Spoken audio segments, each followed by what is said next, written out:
61 anyos nga nagbisikleta sa ML Quezon Highway habig sa Barangay Mactan, Lapu-Lapu City, naligsan sa usa ka dump truck. Si Luan Mirondina sa report.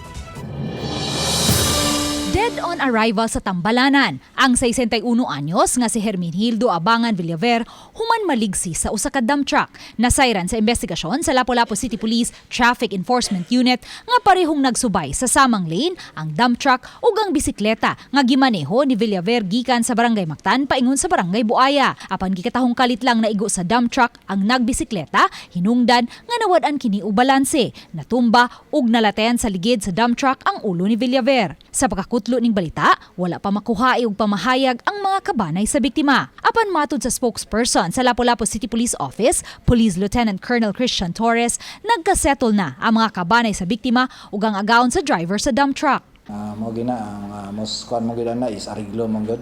Gamay ra kaya ang possibilities nga magkiniay kay considering mao lagi aksidente man ang kuan sa mga biktima ana is ipahiluna lang ang patayng lawas then makompensate lang sila gamay. Ang driver sa dump truck nga giilang si Arnie John Menyoza, 29 anyos, taga Barangay San Jose, Cebu City. Kinsa kasamtangan karong gitanggong sa temporary custodial facility sa Lapu-Lapu City Police, mipasabot nga hinay ra ang iyang dagan ug wa siya makabantay nga may nagbisikleta di ay sa iyang kilid. Natumba mo na siya kay kung wala pa tanan siya matumba.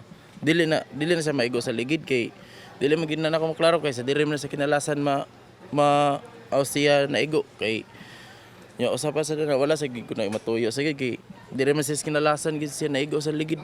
Gitataw sa Lapu-Lapu City Police nga sukuhi sa nitabong disgrasya sa First Mactan-Mandawi Bridge niadtong Disyembre 25 di napasakaan og kasong anti-drunk driving law ang driver sa usa ka pribadong auto nga midas magpatay sa usa ka habal-habal driver ug nakaangol sa pasahero niini sa nitabong disgrasya sa Barangay Mactan. Nagnegatibo sa liquor test ang driver. Basta dili nato ma-prove nga nakainom ang driver, dili ginato na mapailan og anti-drunk driving.